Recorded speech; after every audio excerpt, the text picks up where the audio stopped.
Hey guys, this is Eric from GameShampoo.com. I have with me a bag inside of which is this giant Magic Gatecrash box. And inside of that I have a copy of every single one of the Gatecrash decks, which was released I guess just today as part of the pre-release events for Magic the Gathering. So I'm going to be unboxing each one of these decks, and what I'm going to do is take a look inside of each one of the decks, look at every one of the cards that comes with it, and then they come with 2 booster packs as well, so just for fun, break open the booster packs and then see what I got inside of those too, and you know, see how each of the decks kind of stacks up against one another. And I'll be doing a video individually for each one of these decks, so might as well start with Dimir. That's the very first one that I picked up out of the stack. I'm gonna bring it in closer for an unboxing view and in order to see all the cards that are inside of it, but I just wanted to show off this massive box that I got. I thought that was pretty cool that I get one of these, you know, display boxes that are usually reserved for the stores, I guess. So I'll have to stick that in my closet. That'll be good for storing the ridiculous amount of cards that I now have. So this is the Dimir deck, and I should say before I dig any further into any of these, they are all 15 bucks at the moment. At least that's what I got them for. That's the recommended retail price, and like I said, 160 card deck, 2 booster packs, and you'll get like a guide to playing the games, the basic rules, and all that stuff. So let's pop open the top here and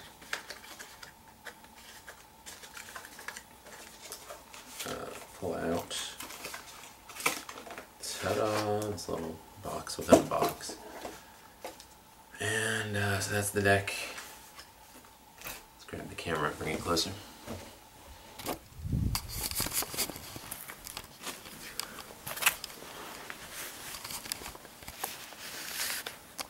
Okay, so here's the deck. And you can see first off the Consuming Aberration is the big rare card in there. It is a 5-drop, 3 generic mana, whoa, 1 blue, 1 black. Consuming Aberration's power and toughness are each equal to the number of cards in your opponent's graveyards. Whenever you cast a spell, each opponent reveals cards from the top of his or her library until he or she reveals a land card, then puts those cards into his or her graveyard. So it's just constantly powering up every time you cast the spell. It's a great card. And I played a bunch of games during the pre-release and got some booster packs for winning, and actually ended up getting this guy in one of the packs, so it's kind of a bummer now that I have 2 that, you know, this comes in the deck and I got it in the pack too, but it's definitely a good card. So this whole thing's wrapped up, so I'm just gonna try and finger this open.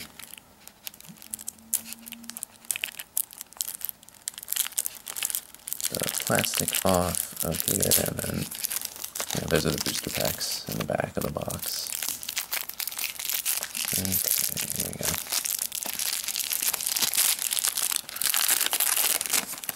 Now we're making progress. Alright, so I'm just going to lay everything out here. That was card numero uno. Showed that thing off already. Obviously, the Dimir is a blue and black deck. So, the very first thing in here is a Jace's Phantasm, 1 blue drop. 1/1 flying, gets 4/4 as long as an opponent has 10 or more cards in his or her graveyard. That is an uncommon from M13. So I already have a ton of those cards, but that's not to say that they're not pretty good.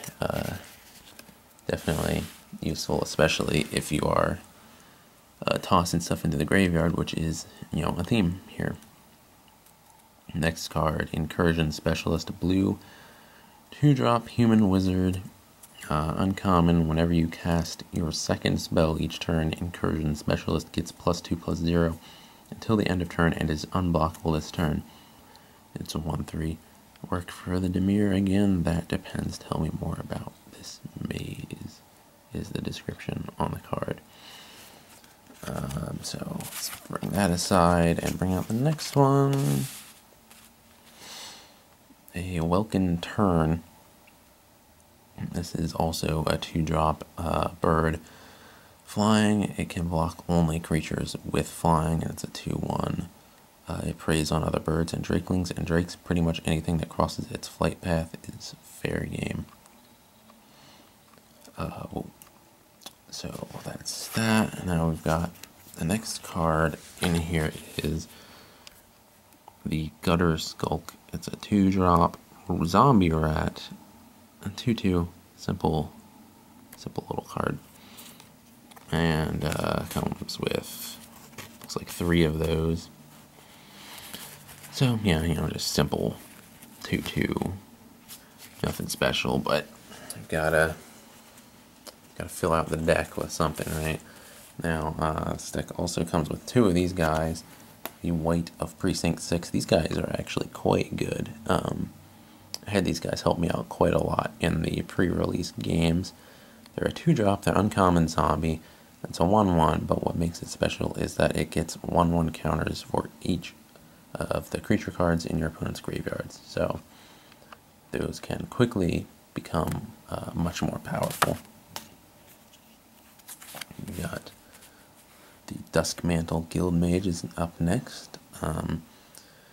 Whenever a card is put into an opponent's graveyard from anywhere this turn, that player loses 1 life. And you can tap 3 to activate that effect, or tap 4 to activate. Target player puts the top 2 cards of his or her library into his or her graveyard. 2/2, Human Wizard. Common card, not bad. Next one is Sage's Row Denizen. It's a 3-drop, 2/3. Whenever another blue creature enters the battlefield under your control, target player puts the top 2 cards of his or her library into his or her graveyard. And there are similar cards for other colors, and they have different effects. For example, whenever another blue creature or another black creature enters the battlefield, you can give a target creature Intimidate or something like that.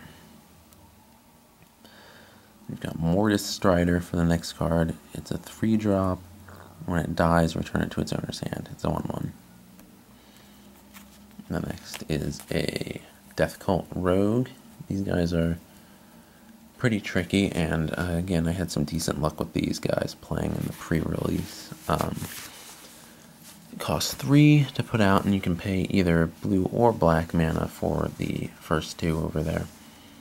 And it's a human rogue, and it cannot be blocked except by other rogues, and it does 2 damage and has 2 defense. So that is potentially pretty useful, especially if your opponent doesn't have any rogues. And like I said, there's a second one of them in there too.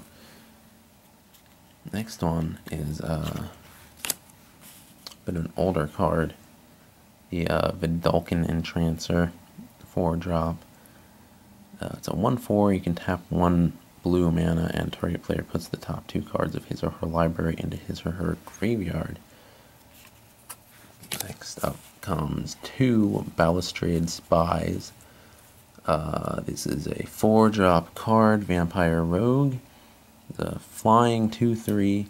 When it enters the battlefield, target player reveals cards from the top of his or her library until he or she reveals a land card, then puts those cards into his or her graveyard. And a second one of those is in there. Next one is a Mind-Eyed Drake, 5-drop card. It is a Drake uncommon. Flying 2/5. When Mind-Eyed Drake dies, target player puts the top 5 cards of his or her library into his or her graveyard. Next card is the Dinrova Horror. This is a 6-drop card. Just want to point out, this has a pretty cool artwork on it. It's a weird little, glowing octopus creature. 6-drop is a horror. I really like the horrors. When Dinrova Horror enters the battlefield, return target permanent to its owner's hand, then that player discards a card, and it's a 4/4. It's pretty nifty. Pretty good. And a second one comes in there too. Next we're getting into some lands here, but there will be, there will be other creature cards behind these lands, but got a Dimir Guildgate, which basically it enters the battlefield tapped, and you can tap it for island or swamp mana, so it's a trade-off, but I find that the flexibility is worth it. And then just a bunch of mana. Mana, don't really care about the mana. And okay.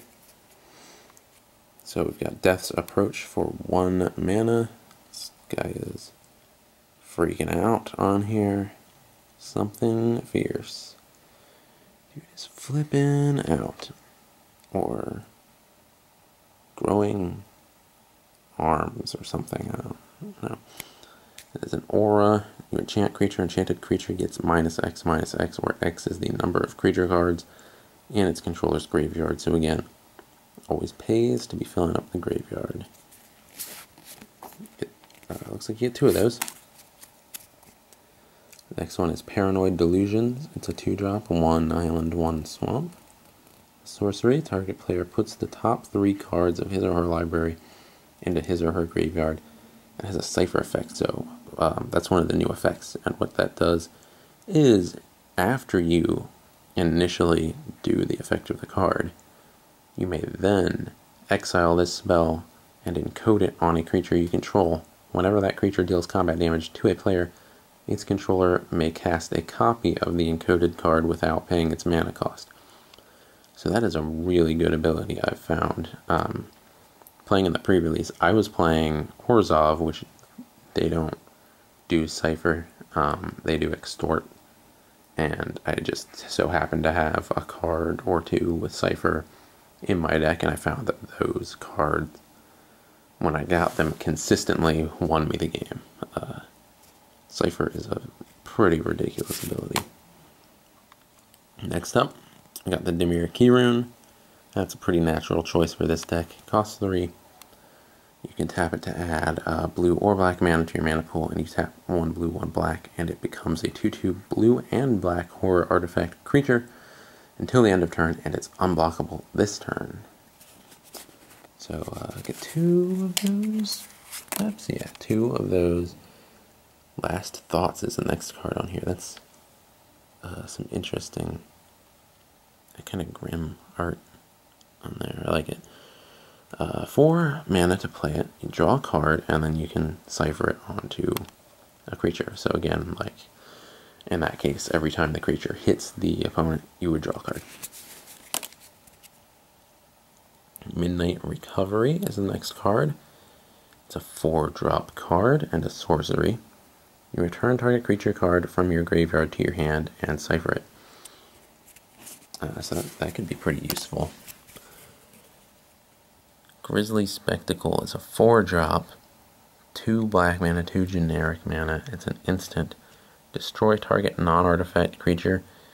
Its controller puts a number of cards equal to that creature's power from the top of his or her graveyard library into his or her graveyard. Sorry. So let's do that again. You destroy target non-artifact creature. Its controller puts a number of cards equal to that creature's power from the top of his or her library into his or her graveyard. And you get 2 of those in this deck. Whispering Madness is a 4-drop, 2 generic, 1 island, and 1 swamp. It's a sorcery with Cipher. Each player discards his or her hand, then draws cards equal to the greatest number of cards a player discarded this way. And that's the other rare card in this deck. And I'm not really sure how I feel about that card. I don't really feel like that's something that you want to necessarily keep doing with Cipher. I feel like that's kind of a situational thing, I suppose. In some instances, it might be helpful, as pretty much all Magic cards can be helpful in some instance or another. But I'm not a huge fan of it. Totally Lost is the next card. It's a freakish looking little eyeball dude on here, and it's a 5-drop. Common instant, put target non-land permanent on top of its owner's library. Okay, get down to the last 3 here. Rise from the Grave, this is a classic one. Have a bunch of these from an older set. This one's from M13. Put target creature card from a graveyard onto the battlefield under your control. That creature is a black zombie in addition to its other colors and types. The zombie part doesn't necessarily make sense for this deck, but in the sense where you're milling the opponent's deck into their graveyard, and now you basically have your pick of their creatures that are in their graveyard, so that's definitely useful. Shadow Slice is a 5-drop sorcery with Cipher. Target opponent loses 3 life. That, you know, can't argue with that. I mean, if you're already hitting them, doing an extra 3 damage every time you hit them is, you know, icing on the cake. Finally, Coerced Confession is the last one. It's a 5-drop, 4 generic mana, and then Island or Swamp. This little gnarly looking dude on here. Some kind of weird face, mouth apparatus on this guy. I don't really...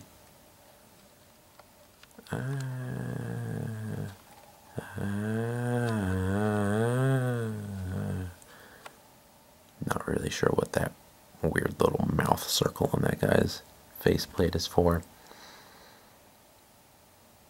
Because it's not like it's holding his mouth open, is it? I don't know, that's weird. It's an uncommon card. A sorcery, target player puts the top 4 cards of his or her library into his or her graveyard. You draw a card for each creature card put into that graveyard this way. And boom. That is a big, fat pile of Magic cards. And that is the Dimir deck. And now, just for fun, I've got 2 booster packs in here, and then all of the rule sets, or rulebook sets. So, I'm going to open this thing up. This is the Gatecrash one.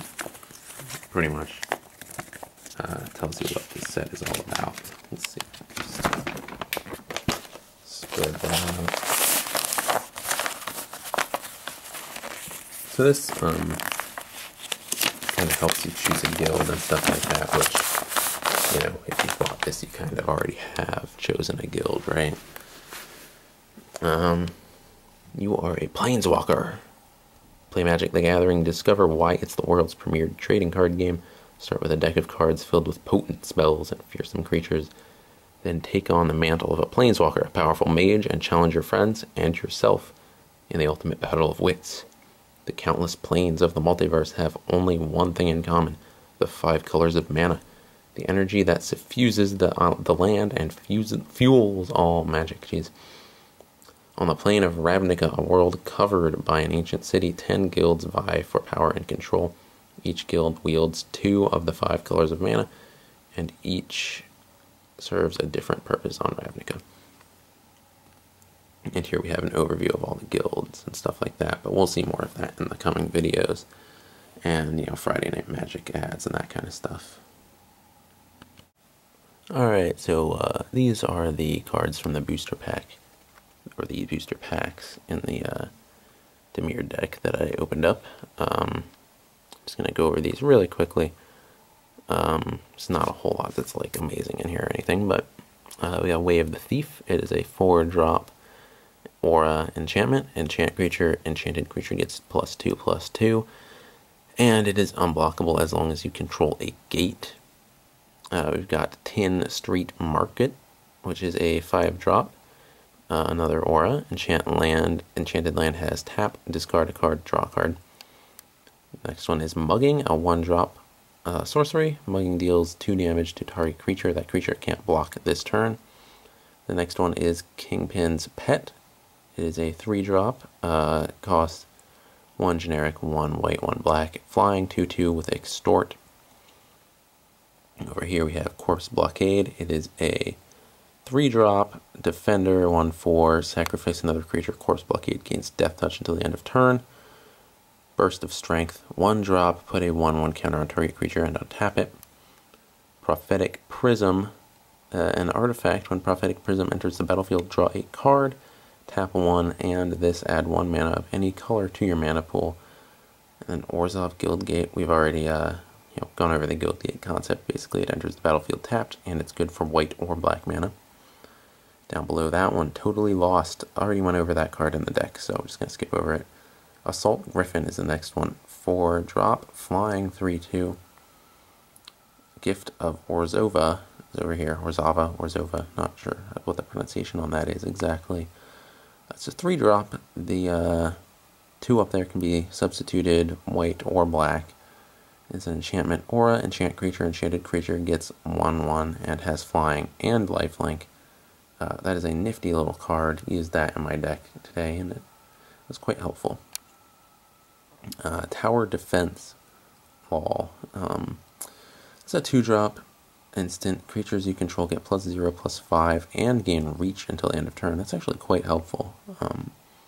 Just from a defensive standpoint, blocking off your opponent's attack. Really useful. Next one is an Orzhov Keyrune. Already went over what the Keyrunes do. This one becomes a 1/4 white and black Thrall artifact creature with lifelink until the end of turn. The rare card in the first pack was Biomass Mutation. Costs X +2 green or blue. Creatures you control become XX until the end of turn, where X is how much you pay for that little mana cost right there. And then we got a fire mana and promo card. Down here we have a Daring Skyjack. It's a 2-drop card, Human Knight with Battalion. Whenever Daring Skyjack and at least 2 other creatures attack, Daring Skyjack gains flying until the end of turn. Towering Thunderfist is the next card. It's a 5-drop giant soldier, 4/4. Tap 1 plains mana. Towering Thunderfist gains vigilance until the end of turn. Hands of Binding is the following card. Nice artwork on there. I like that. It's a 2-drop sorcery. Tap target creature and opponent controls. That creature does not untap during its controller's next untapped step. It has Cipher, which is nice. Greenside Watcher is next up. It's a 2-drop card. You can tap it, untap target gate, and it's a 2/1 creature. Shattering Blow is up next. Another 2-drop, exile target artifact, simple card. Kingpin's Pet again, already went over that one. 2/2 flying, extort, 3-drop. Horror of the Dim is next. It is a 5-drop card. It is a 3/4. It's black, but you can tap 1 blue mana, and Horror of the Dim gains hexproof until the end of turn. Next to that one is Shielded Passage. It's a 1-drop white card. Instant, prevent all damage that would be dealt to target creature this turn. Go down to the last row here. Got a soldier token in that pack. We got a land card. The rare card was Fathom Mage. It's a nifty little green and blue card. It's a human wizard. 1/1, but it has Evolve, which is whenever a creature enters the battlefield under your control, if that creature has greater power or toughness than this creature, which at 1/1 it is very likely to, put a 1/1 counter on this creature. Whenever a 1/1 counter is placed on Fathom Mage, you may draw a card. So that's a pretty nifty little effect. You got a Dimir Keyrune. Again, got one of those in the deck, so don't feel like I need to cover it. Voidwalk is a 4-drop card. Sorcery, exile target creature, return it to the battlefield under its owner's control at the beginning of the next end step, and it has Cipher. Then there's Agoraphobia. It's a 2-drop. Face detection is detecting that guy's face on my camera, which is pretty awesome. So, hello there, guy. Oh, we lost him. There he is. Got him again. It's an enchantment aura. Enchant creature. Enchanted creature gets -5/-0. And you can tap 2 generic and 1 island to return Agoraphobia to its owner's hand. Next to Agoraphobia is Furious Resistance. It's a 1-drop. target blocking creature gets +3/+0 and gains first strike until the end of turn. And the last card that we're going to go over here is Razor Tip Whip. It's a 2-drop artifact, tap 1, and the artifact Razor Tip Whip deals 1 damage to target opponent. So, ooh, there's the booster pack, or the collection of booster packs that I got, covering various guilds and various cards. And not a bad draw. So, that is the booster pack. Over there is the deck, and the little form that came inside of it. And one last thing is this little rule book here. This comes with every deck, so it's pretty standard, but as an unboxing video, I should attempt to at least show off what this is, in case you've never really played Magic before, if I can get it to extend. There we go. This basically goes over the major planeswalkers and kind of tells you how to play, kind of shows you what each of these things means in case you're new to the game. Introduces concepts like the graveyard, mana, the library, the battlefield itself, and all that stuff. And it tells you what you need to play a game of Magic. So, and it also outlines the rarities. So pretty basic stuff, but if you're just starting out, it can definitely be helpful. And then, the list of terminologies over here, which is a nice boon for people who are just getting into it. So that is everything that comes in the Dimir deck box. And I hope you enjoyed watching this, and you can stay tuned for the next 4 videos, which will go over the next 4 guild decks from the Gatecrash set, which I have found to be a lot of fun so far. So thanks for watching. Check back next time.